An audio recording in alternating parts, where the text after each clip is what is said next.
Hello viewers, welcome to my channel MA physics class. আজকে আমি তোমাদেরকে একটা খুব গুরুত্বপূর্ণ জিনিস নিয়ে বলবো, সেটা হচ্ছে সেমিস্টার সম্পর্কে বলবো। আচ্ছা, তোমরা যারা এবছর মাধ্যমিক দিয়েছো, মাধ্যমিক দেওয়ার পরে অনেকে ডিসিশন নিচ্ছ যে কোন দিকে যাওয়া যায়, সায়েন্স নেওয়া যায়, আর্টস নেওয়া যায় না কমার্স নেওয়া যায়, বিভিন্ন স্ট্রিম, কোন স্ট্রিম চুজ করব এই নিয়ে অনেক দ্বিধাবোধ করছো। তোমরা সেটা তোমাদের নিজের পছন্দের মতো, কিন্তু এটা মনে রাখবে যে সায়েন্স নিলে, আমি কোনো স্ট্রিমকেই ছোট করছি না, তবে এটুকু মনে রাখবে সায়েন্স নিলে একটু তোমাদের লাইনগুলো একটু বেশি আছে, অর্থাৎ বেশি ফ্যাকাল্টি আছে, অনেক দিকে যেতে পারবে, অনেক ডিভাইড, মানে সায়েন্সের অনেক ডিভাইড হয়, অনেক জায়গায় যাওয়া যায়। বাট আর্টস এর ক্ষেত্রে বা কমার্সের ক্ষেত্রে ওগুলো কিছুটা ন্যারো। তাই আমি কোনো স্ট্রিমকেই ছোট করছি না, তুমি যে স্ট্রিমেই পড়বে সেখানেই কিন্তু তোমাকেই পড়াশোনা করতে হবে, তোমাকেই গ্রো করতে হবে, তোমাকে নিজেকে পড়তেই হবে একটা ভালো অ্যাচিভমেন্ট পেতে গেলে। তাই দেখো, তো আমি যেহেতু physics teacher, as a physics teacher হিসাবে আমি সায়েন্স পড়াই, সেই হিসাবে আমি সায়েন্স রিলেটেড কি কি হয় বা প্র্যাকটিক্যাল কত নম্বর, কি সেমিস্টারে কি রুলস, কত মার্কসে এক্সাম হয়, এগুলো নিয়ে আলোচনা করব। চলো সেমিস্টার সম্পর্কে জানা যাক তাহলে। সবাই রেডি? দেখো, আগে ক্লাস 11 বা 12 মাধ্যমিক দেওয়ার পর যেটা ছিল, যে প্যাটার্ন ছিল, সেটা হচ্ছে বছরে একবার পরীক্ষা হতো, ইয়ারের এন্ডে একবার গিয়ে পরীক্ষা হতো। সেই পরীক্ষায় গিয়ে কি হতো, 100 মার্কসের একটা এক্সাম হতো। ধরো আমি ফিজিক্স পড়াই, আমি ফিজিক্স থেকে বলছি, যেমন ফিজিক্স থেকে কি ছিল, 100 মার্কসের একটা এক্সাম হতো। বাট 100 মার্কসের মধ্যে কি হচ্ছিল, যে 70 মার্কস ছিল রিটেন এক্সাম, আর 30 মার্কস ছিল প্র্যাকটিক্যাল এক্সাম। ঠিক আছে, এটা ছিল আগে, এটা ছিল 11 এর ক্ষেত্রে এবং 12 এর ক্ষেত্রে সেম প্যাটার্ন। বাট আগের বার থেকে, অর্থাৎ এইবার থেকে যারা 2025 এ যারা এইচএস দিল, 26 হয়ে যাচ্ছে, তাদের ক্ষেত্রে প্রথম সেমিস্টার ব্যাচ, অর্থাৎ 2026 এখন থার্ড ব্যাচ স্টার্ট হবে। তা এই যে সেমিস্টার সিস্টেমে কিভাবে নাম্বার ডিভিশন করেছে আমাদের পর্ষদ, ডাব্লিউবি ওয়েস্ট বেঙ্গল বোর্ড, সেই যে নাম্বার ডিভিশনটা, কত মার্কসের এক্সাম হয়, কোন সাবজেক্টে, সায়েন্সের এবং আর্টসের কোন সাবজেক্টে কত মার্কসের রিটেন, কত মার্কসের প্র্যাকটিক্যাল, সেটা আমি বলে দিচ্ছি। তাই তোমরা খুব গুরুত্বপূর্ণ ভিডিওটা দেখতে থাকো, এবং ভালো লাগলে চ্যানেলটাকে সাবস্ক্রাইব করো, বন্ধুদেরকে শেয়ার করো এবং ভিডিওটাকে লাইক করো। চলো দেখো তাহলে কি, ক্লাস 11 এর ক্ষেত্রে আর ক্লাস 12 এর ক্ষেত্রে, দুটোর ক্ষেত্রেই বলে দিচ্ছি। ক্লাস 11 এর ক্ষেত্রে প্রথমে দুটো সেমিস্টার থাকবে, অর্থাৎ পুরো একটা ইয়ারকে দুটো, মানে 6 মান্থ করে দুটো টাইম গ্যাপে স্প্লিট করে দেওয়া হয়েছে। ফার্স্ট 6 মান্থে কি থাকবে, ফার্স্ট সেমিস্টার, তারপরে সেকেন্ড সেমিস্টার। আর ক্লাস 12 এর ক্ষেত্রে আবার ফার্স্ট সেকেন্ড নয়, সেকেন্ডের পর আবার থার্ড সেম আর ফোর্থ সেম, অর্থাৎ এই চারটে সেমিস্টারের ডিভিশন করা হয়েছে টোটাল দুটো বছরের কোর্সটাকে, 11 এবং 12টাকে। এবং ফার্স্ট সেম এবং সেকেন্ড সেম কোন সেমিস্টারে কিভাবে কোশ্চেন আসবে, আগে কি ছিল, আগের রুলসটা ছিল টোটাল ফিজিক্সে যদি বলি 100 মার্কস কি ছিল, 100 মার্কসটাকে স্প্লিট করা ছিল 70 + 30-তে, এরকম ছিল। এটার ক্ষেত্রেও তাই, সেম এটার ক্ষেত্রেও তাই।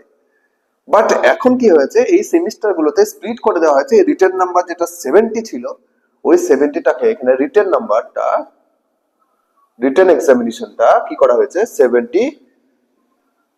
70টাকে স্প্লিট করে 35, এখানেও 35 করা হয়েছে। ওকে, তাহলে দুটোতেই কিন্তু 35 রিটেন এক্সাম দিতে হবে। তাহলে 35 মিলিয়ে ক্লাস 11 এর দুটো সেমিস্টার মিলিয়ে কত হলো, 70 মার্কস হলো।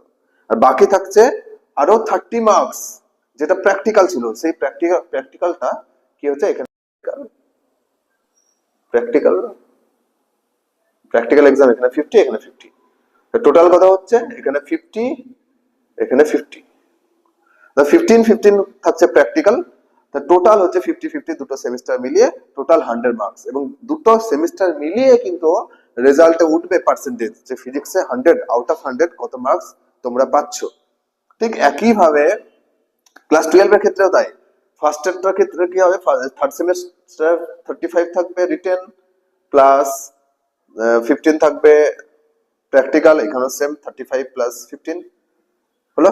বাট একটা জিনিস মনে রাখবে, এই দুটো প্র্যাকটিক্যাল এক্সাম সেমিস্টারে কিন্তু প্র্যাকটিক্যাল এক্সাম ইন্ডিভিজুয়ালি হয় না, অর্থাৎ দুটো প্র্যাকটিক্যাল 15-15 মিলিয়ে অ্যাকচুয়ালি ইয়ারের এন্ডে গিয়ে 30 মার্কসের পুরো একটা প্র্যাকটিক্যাল এক্সাম হয়। বাট রিটার্ন এক্সামটা কিন্তু 35 করে আলাদা করে দিতে হবে। অর্থাৎ practical exam individually semester divide হয়নি, 15-15 মিলিয়ে টোটাল 30 মার্কসটাই অ্যাকচুয়ালি ইয়ারের এন্ডে গিয়ে দিতে হবে। এখানেও তাই সেম। আর একটা মজার বিষয় হচ্ছে, সেটা হচ্ছে ফার্স্ট সেমিস্টারের রিটেন এক্সাম, ফার্স্ট সেমিস্টারের রিটেন এক্সাম থাকবে MCQ question. Very tough, very tough, because MCQ question কিন্তু সাধারণত ফিজিক্স বা ম্যাথসের ক্ষেত্রে তোমরা জানো এমসিকিউ করা কিন্তু কঠিন, কিন্তু তোমার এমনি এসএকিউ কোশ্চেন 2 মার্কস 3 মার্কস 5 মার্কসের কোশ্চেন গুলো কমন পাওয়া যায়, লেখা যায় কিছু, কিন্তু এমসিকিউ নিউমেরিক্যাল থাকলে কিন্তু সেগুলো যথেষ্ট কঠিন। তাই তোমাদেরকে খুব ভালো করে পড়াশোনা করতে হবে ডেপথলি। এবং আমার এই চ্যানেলে খুব সুন্দর করে প্রত্যেকটা চ্যাপ্টার ইম্পর্টেন্ট কোশ্চেন নিউমেরিক্যাল সেগুলো নিয়ে ভিডিও আসবে, তোমরা দেখবে চ্যানেলটা, তোমাদের উপকার আসবে।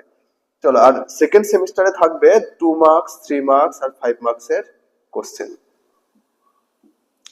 ওকে, এখানেও সেম, ক্লাস 12 এর ক্ষেত্রে থার্ড সেমিস্টারে থাকবে এমসিকিউ, টোটালি এমসিকিউ থাকবে, আর এটা থাকবে একই 2 3 আর 5 মার্কসের কোশ্চেন, যেটা অলরেডি রিসেন্টলি হয়ে গেল থার্ড ফোর্থ সেমিস্টারের এক্সাম যারা এইচএস দিলে, এটা হচ্ছে 2 3 5 মার্কসের কোশ্চেন। এমনকি আমি এই চ্যানেলে এবার যারা এইচএস দিয়েছো তারা জানো, বা তোমরাও দেখে নিতে পারো ভিডিওগুলো, যারা এই ফোর্থ সেমিস্টারে পড়েছো এক্সাম দিলে তাদের এই 2 3 এবং 5 মার্কসের কোশ্চেন আমি যেগুলো কমন দিয়েছি, যেগুলো জোর দিয়ে পড়তে বলেছি, পুরো হুবহু সেইগুলোই এসেছে, পুরো কমন, মানে পুরো 35 এর মধ্যে 35ই কমন এসেছে। তাই তোমরা একটু ভালো করে পড়লে এই 2 3 মার্কসের কোশ্চেন গুলো পারা যায়, পারবে, সবাই পারবে। বাট এমসিইউ গুলো কিন্তু বেশ ডেপথ কোশ্চেন আসে, যেমন থার্ড সেমিস্টারে বেশ ডেপথ কোশ্চেন আসে। যারা নিট বা জেই বা অল ইন্ডিয়া রিলেটেড বিভিন্ন কম্পিটিটিভ এক্সামের জন্য খাটবে তাদের ক্ষেত্রে কিন্তু এই এমসিকিউটা দিয়ে খুব উপকার হয়েছে, খুব লাভ হবে, খুব ডেপথলি পড়াশোনা করবে। আর এই এমসিকিউ গুলো সাধারণত এক্সাম হবে সাধারণত ওএমআর প্যাটার্নে, ওএমআর, এটাও তাই ওএমআর। তোমরা ওএমআর প্যাটার্ন জানো তো? দেখো এরকম একটা পেপার থাকে, সে পেপারে একের যেমন A B C D 4টে option থাকে, এরকম ভাবে থাকে এ বি সি ডি, এরকম 4টে অপশন থাকে, একইভাবে 2 এরও থাকে, এরকম করে, যেটা যেমন বি যদি রাইট অ্যান্সার হয় বি এরকম করে গোল করতে হয়। এই গোল করা যেগুলো কম্পিটিটিভ এক্সাম বিভিন্ন জব চাকরির এক্সাম গুলোতে থাকে, ঠিক সেরকম এই গোল করার সিস্টেমটা কিন্তু ওএমআর সিস্টেম। এই সিস্টেমে তোমাদের ক্লাস 12 এর থার্ড সেমিস্টার আর 11 এর ফার্স্ট সেমিস্টার, যেটা তোমরা ভর্তি হতে চলেছো, তোমরা ফার্স্ট সেমিস্টারে ভর্তি হবে, আর যারা 11 এ পড়ছো তারা 12 এর থার্ড সেমিস্টারে উঠছো সেম প্যাটার্নে। যারা 12 এ উঠছো তারা তো অলরেডি জেনে গেছো, ফার্স্ট সেমিস্টার তারা দিয়ে এসেছো এবারে কিভাবে এক্সাম হয়। হলো আরেকটা জিনিস, সেটা হচ্ছে ক্লাস 11 এর দুটো সেমিস্টারই কিন্তু স্কুল কন্ডাক্ট করবে। তুমি যে স্কুলে অ্যাডমিশন নেবে সেই স্কুলের টিচাররাই কিন্তু কন্ডাক্ট করবে, সেই স্কুলের টিচাররাই কোশ্চেন করবে, সেখানে এক্সাম হবে। আচ্ছা 12 এর ক্ষেত্রে কিন্তু বোর্ড এক্সাম, বোর্ড কন্ডাক্ট করবে, কোশ্চেন হবে বোর্ড থেকে, ডাব্লিউবি বোর্ড থেকে, এবং এদের সেন্টার কিন্তু স্কুলে থাকে না, সেন্টার কিন্তু অন্য স্কুলে পড়ে, এবং দুটো সেমিস্টারই কিন্তু অন্য সেন্টারে গিয়ে দিতে হবে। দুটো সেমিস্টারই কিন্তু এইচএস, দুটো সেমিস্টার মিলিয়েই কিন্তু টোটাল এইচএস এর রেজাল্ট হবে।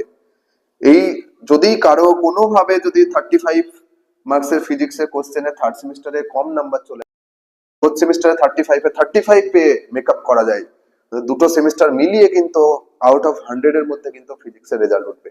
ওকে, ঠিক এই জিনিসটা ফিজিক্সের ক্ষেত্রে বললাম, একইভাবে কেমিস্ট্রির ক্ষেত্রে কিন্তু সেম 70 প্লাস 30, বায়োলজির ক্ষেত্রেও সেম 70 প্লাস 30, একইভাবে স্প্লিট করবে। বাট ম্যাথের ক্ষেত্রে কিন্তু 80 প্লাস 20, ম্যাথের ক্ষেত্রে কিন্তু রিটেন এক্সাম 70 বা 35 এর মধ্যে হয় না, সরি, রিটেন এক্সাম কিন্তু আউট অফ 40 হয়, অর্থাৎ out of 80 total written exam দুটো সেমিস্টার মিলিয়ে। ওকে, ওকে, এই গেল তোমাদের সেমিস্টার সিস্টেম। তোমাদের যদি কারো কোনো অসুবিধা হয় কমেন্ট করো, আমি ডিটেলসে আবার তোমাদেরকে বলার চেষ্টা করবো, বা পরের যে ভিডিও সেখানে আরেকবার বলে দেবো। আচ্ছা আরেকটা জিনিস তোমাদেরকে বলে দিই, সেটা হচ্ছে প্র্যাকটিক্যালের এখানে কিন্তু প্র্যাকটিক্যাল নোটবুক বানাতে হয়, প্রজেক্ট করতে হয়, আর কিছু অ্যাক্টিভিটি যদি কোনো স্কুলে দেয় সেটা আলাদা ব্যাপার, ওই মিলিয়ে ওটাও কিন্তু ইনক্লুড থাকবে এই আউট অফ 30 এর মধ্যে। ওকে ওকে। আরেকটা জিনিস যেটা বলছিলাম তোমাদের, সেটা হচ্ছে এই যে এমসিকিউ প্যাটার্ন, অর্থাৎ থার্ড সেমিস্টার এবং ফার্স্ট সেমিস্টার এমসিকিউ প্যাটার্নের থিওরির পাশাপাশি তোমাদের অবশ্যই নিট বা একটু অ্যাডভান্স লেভেলের যেসব এমসিকিউ কোশ্চেন গুলো এসেছে, একদম নিটের মতো বা জেই এর মতো টাফ বলছি না, কিন্তু একটু অ্যাডভান্স, একটু ডাব্লিউবি বোর্ড থেকে একটু অ্যাডভান্স লেভেলের প্র্যাকটিস কিন্তু তোমাদের করতে হবে। এটা কিন্তু মাথায় রেখে পড়াশোনা করতে হবে। তাই তোমরা পড়াশোনার সিলেবাসটা শেষ করলেই শুধু হবে না, তার সঙ্গে সঙ্গে প্রচুর প্র্যাকটিস এবং পিওয়াইকিউ এগুলো কিন্তু প্র্যাকটিস করতে হবে। কারণ এবার যারা থার্ড সেমিস্টার এক্সাম দিয়েছে অলরেডি এইচএস, তারা ভালো করে জেনে গেছে যে কোশ্চেন কেমন হয়েছিল। তাই অবশ্যই তোমরা এই ধরনের সুবিধা পেতে গেলে আমার চ্যানেলটাকে সাবস্ক্রাইব করে রাখবে। আমার চ্যানেলে এই ধরনের কোনো অ্যাডভান্স লেভেলের এমসিকিউ বা এই ধরনের প্র্যাকটিস করানোর জন্য বা কোনো পিওয়াইকিউ প্র্যাকটিস করার জন্য আমার চ্যানেলে ভিডিও আসবে। চলো আজকে এই পর্যন্ত। তোমাদের যদি কোনো অসুবিধা থাকে আমার কমেন্ট করবে, আমি নেক্সট ভিডিওতে আবার বলবো। চলো বাই বাই, টাটা।